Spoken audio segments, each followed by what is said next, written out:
be more than human. Welcome back to the channel. My name is Joseph Carroll. I write it on the pen name J.R. Carroll.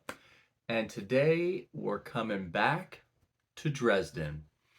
Now, as you have been following the Dresden journey, you know that uh, these are a spoiler-filled video. We're all just trying to enjoy this ride along with Harry here. So now we've made it to Small Favor, which as we kind of go through Dresden books, most people will agree that the first few books are the weakest, and then they just start climbing from there. We have a, most of these books are great books, but some of them I kind of tag as like legendary status books. And Small Favor happens to be one of those books. Now, um, as you may have seen behind me from time to time, I change up my poster that I have. So that is for later in the series changes. And then you may see the one that has Lashiel's coin, which was from Death Masks. But we also, I just need to get, a new holder for it. But also, yes, I have Small Favor and the donut. But I'll probably have that up here soon. But we start off here with Harry at the carpenter's house, and it's winter has come early for some reason, right? Into October, and Molly, um, is there, and there's snowball fighting, and Harry is teaching her how to throw up a defensive shield. Um, and having all the kids, throw snowballs at her and have her try to block them, which she is doing with limited success. And then Harry is, kind of off to the side talking with Charity, and she kind of diving into his childhood, like, oh, you never really had these, did you? And he says something to the effect of, not really. And whenever we did, it was more or less kids being mean. And then she's like, oh, okay. And then out of nowhere, she just dumps snow down the back of Harry's, coat. And then all the kids start throwing snowballs at Harry. And then it couldn't last, of course. And, lights start flickering and going off. And these things start jump over the fence. And, this is where Molly shows, that she is like a master of veils, and she just vanishes. Um, but Harry ends up fighting these creatures, and one ends up like kicking him in the nose and breaking his nose, and that becomes a running joke that he looks like a raccoon because he's got the broken, swollen nose, and his eyes get all black. But in the end, Charity ends up coming out of the shed with a nail gun and shoots up all these things, and they set on fire. And of course, then Harry's like, okay, they're fairies of some sort. Um, and then he goes back, and asks Bob. He asks him, well, what do you know about these things? And in the end, you know, Bob's like, says something to the effect of "were-goats," and Harry's like, I never had to hear that. You never had to say those words. But Harry comes to the conclusion that these are the Billy Goat's Gruff. And Bob's like, you got your ass handed to you by a bunch of nursery rhymes, and nursery tales, and he's, laughed. But we find out these things are like troll killers, so they're kind of tough. Um, and so that kind of becomes, as we know with most Dresden books, there's a side story along with the main story. And then shortly after this, we find out, the main story. Because, Harry is walking downtown and this like snowstorm just piles up around him. And of course, it's Mab.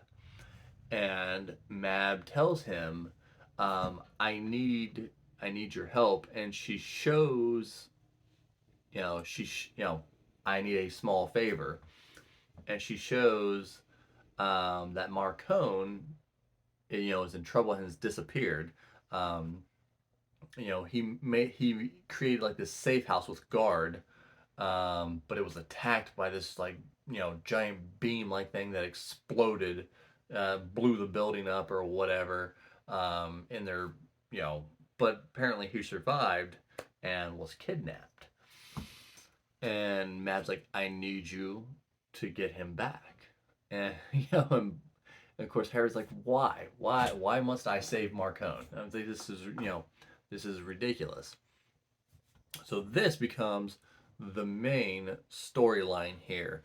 So, you know, Harry gets Thomas, uh and then of course, he goes and gets Murphy, and he's trying to figure out, well, what's going on here, who could have done this. And it turns out, um that of course it's Nicodemus and his crew have returned. Um, Nicodemus may be the best bad guy in all of fantasy. Um, and so they come to the conclusion that he's trying to turn Marcone. He's going to try to give Marcone a coin.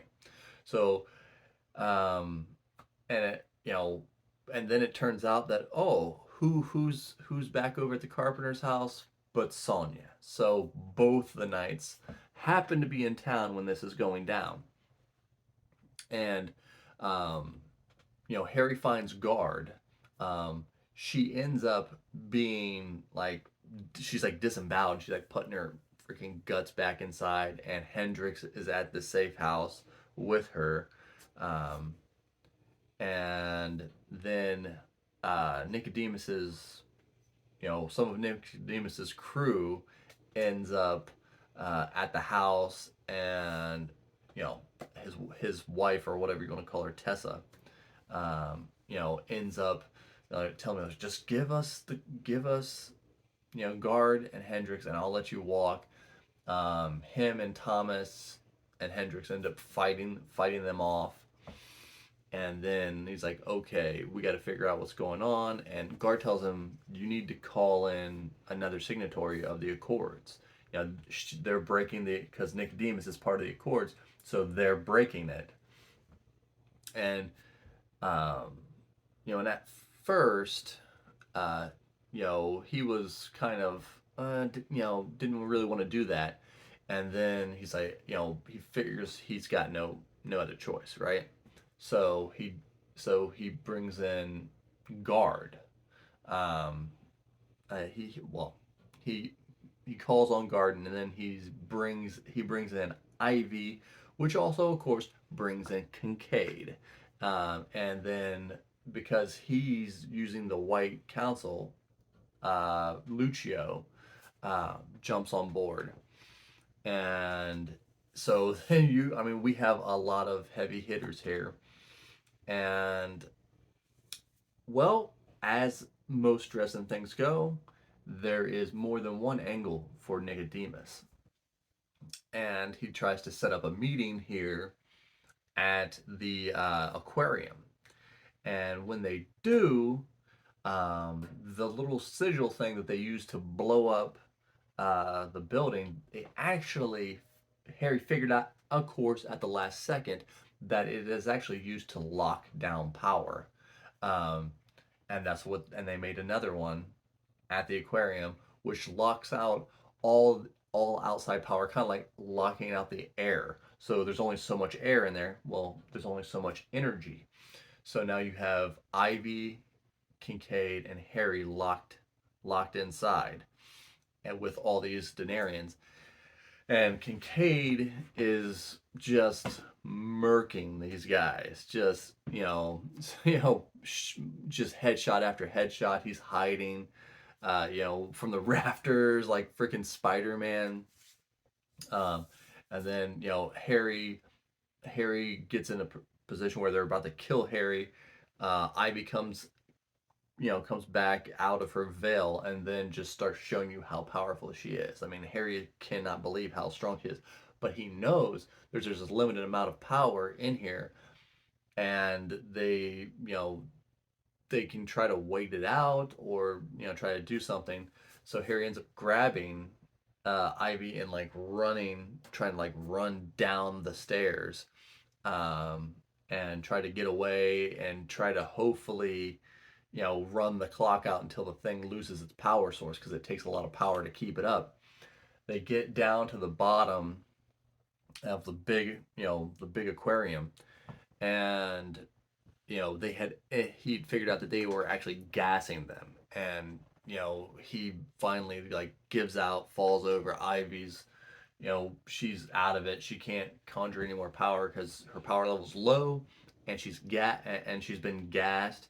And just as they're getting ready to take off, Harry, like the power level thing drops. He shoots a energy blast into the aquarium and just drowns everybody in 3 million gallons of water.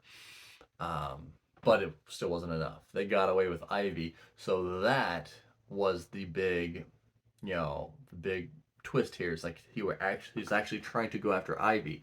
If they could turn Ivy, I mean, she literally has access to anything that's ever been written down. I mean, think about that. I mean, nuclear launch codes, just see any secrets that anyone has ever written down. That's so much power. Um, but so Harry gets up and kind of continues, you know, kind of trying to search, trying to find where they could have hidden her, and him and Michael end up in this mall, and like all the lights go out, but it's heavy. He's like you can like feel the darkness, and it turns out they're Hobbs from Fairy. But so they're fighting their way through there, and Michael starts taking care of most of the Hobbs, and then the second of the Gruff brothers, who actually showed up earlier when Harry was meeting with Karen at Max, and he came down the stairs, and Karen actually stood up to him. Because she's like, "Oh, I am a knight of the people here in Chicago, and they're under my protection." But this guy's like 12. He's like a freaking billy goat that's like 12 foot tall. But so he ends up finding Harry here at this like office building, mall or whatnot, and Harry has to do some crazy things to end up defeating him, but he doesn't kill him. He ends up like cutting his leg off or whatever, but he doesn't kill him. And he's like, the guy couldn't believe that he would, wouldn't. He's like, oh, and he's like, do you need me to call somebody, or can you leave? And the guy's like, don't worry about me. And he starts like use some kind of magic to kind of sink back in, and then he goes, but beware of my older brother. Is continuing his search to find where Ivy has been taken. Now, Lucio is able to use like her connections and deductions to the area, along with help from Listens to Win, which we don't actually see in the book. But um, we figure out that Nicodemus has taken Ivy and Marcone to a island out in Lake Michigan. Now, um, so Harry has to figure out, get all the troops together, and they're planning on storming the island. And once he gets out there, um, you know, it becomes this thing where, well, he had contacted Nicodemus and said, "Well, I'll give you Shiro's sword along with the rest of the coins from all the denarians because they killed like 11 denarians, you know, you know, between when they first arrived and inside the aquarium. And there's only 6 denarians left, period, in the world that are unaccounted for between the church having coins and what they just killed. And Michael and Sonia are like, you know, especially Michael. He's like, man, I could start going and being with my family more. Um, I could go to dance recitals and football games and soccer matches. And so we're getting this weird vibe of knowing Jim, like it can't be that simple, right? The bad things are probably going to happen. But Harry's like, well, I'm willing to trade you all of these for Ivy, and even to a lesser extent Marcone, right? And of course, once they get on the island, you know, uh, Nicodemus tries to, backstab him, and uh, the giant battle, you know, breaks loose, and now what Harry had learned previously from Kincaid is about these dragon rounds that he was using. I want to say in like grave peril, uh, and he shoots 2 of them up into the air, and it blinds everybody. Um, and of course, with Harry, most things aren't exactly what they seem, right? He always has tricks up his sleeve. So as the battle kind of continues going on, it's about it's about an even battle, with Michael, Sonia, Murph, Thomas. I mean the whole crew. But then just a few minutes later, here rolls in, guard with Hendrix, and Hendrix has a freaking Gatling gun on this helicopter and just starts mowing everybody down. Um, and so Nicodemus and all of them, they kind of, they kind of run, and Harry goes over, and it's like the most elaborate circle they've ever seen to keep Ivy inside. He knocks, the whole thing away, and gets her, and she's like, because earlier Harry had written down on a piece of paper like, "Don't give up, don't give in. I'm coming to help you." And she's like, thank you for the note." And he's like, "Oh, he was so glad that he got her." And this has been another thing that Lucio had told him earlier about, you can't get so close to Ivy because of what the archive is, and you can't have the archive having too much emotions because they're so powerful, and they have all these lifetime of knowledge, and they could lose their mind. And Harry's like, "You're not going to tell me who I can and cannot be friends with." And Ivy is attached to Harry and Kincaid. You know, um, she I think she kind of feels like Kincaid is kind of like a father figure ish, and Harry's kind of like a best friend type deal. But he also gets over there, saves Marcone. They start lifting people into the helicopter, and Guard looks down at Michael and kind of gives him the look. And Harry's inner dialogue is like, "That's the same look she gave me when I got saved in the alley," and she said that that's where Harry was supposed to die, in the alley. And he's like, "No, no." So he sends Michael up the rope first. He's like, "Well, you'll go, and I'll stay down here." And then, of course, Nicodemus's daughter, Deidre, just lifts her AK-47 and just blasts Michael and shoots him a bunch from underneath. And he, you know, but they lift him in and take off. And Harry blasts her and tries to, so he's like running from all of these Denarians, and then he gets down to around the shore, and and then Magog, the big like gorilla like figures chasing him. He runs into this old shed, and he's like, all right, maybe he can't find me. And then he hears this like, he feels summer, like the warmth and everything, and summer's coming on, and he hears the thud, the thud. He's like, how big is this guy? How long is it gonna take him to get here? And Harry thinks, well, if I can, like, I'll hide where the bad boards are, and if he comes in, he'll fall in, and then I can get away.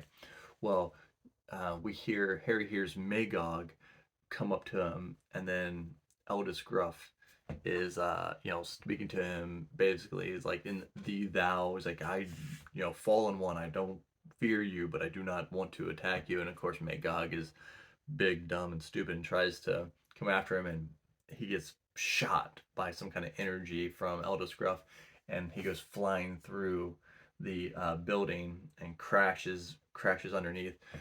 And Harry's like, oh my god, and he hears him thump thump thump thump walking. He's like, how big is this guy? And he steps through the hole where Magog went through, and he's like 5 foot tall. He's like, I think he's like barely taller than Murphy.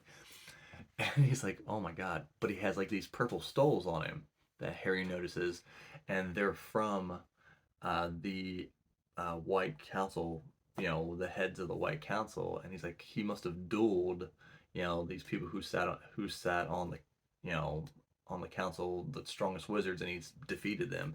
And Harry's like, oh shit, I'm probably dead.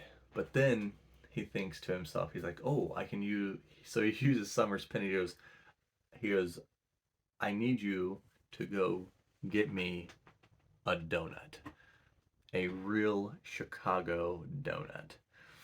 And Ellis Scruff kind of smiles at him, because he told him, he's like, I don't want to do this, but I am commanded by my queen.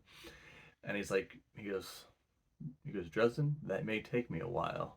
And he's like, yeah, and I want it with sprinkles. And then Harry gets in his boat, and he vanishes to go get the donut, right? And Harry gets on the boat and starts taking off. And of course, Nicodemus is there. And Nicodemus is like, I can give you another chance to join our side.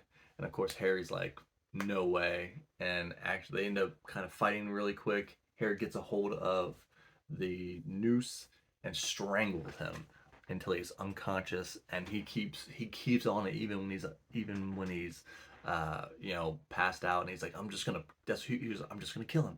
I'm going. This is the thing that can kill him, and I'm gonna kill him with it. And then Deidre shows up, and he throws Nicodemus's body overboard. And Deidre's like, no, and goes after him, and Harry takes off in the boat. And at the end of the day, Karen's with him, and she gives him a coffee, and then there just appears a bag in the car, and it has the sprinkled donut. But uh, you know, Harry's kind of working through all these things, and sits with Charity, and they kind of cry together about Michael. And he was actually going to leave, and Charity's like, no, your family. Michael would stay for you. And so we're kind of left wondering what's going to happen with Michael.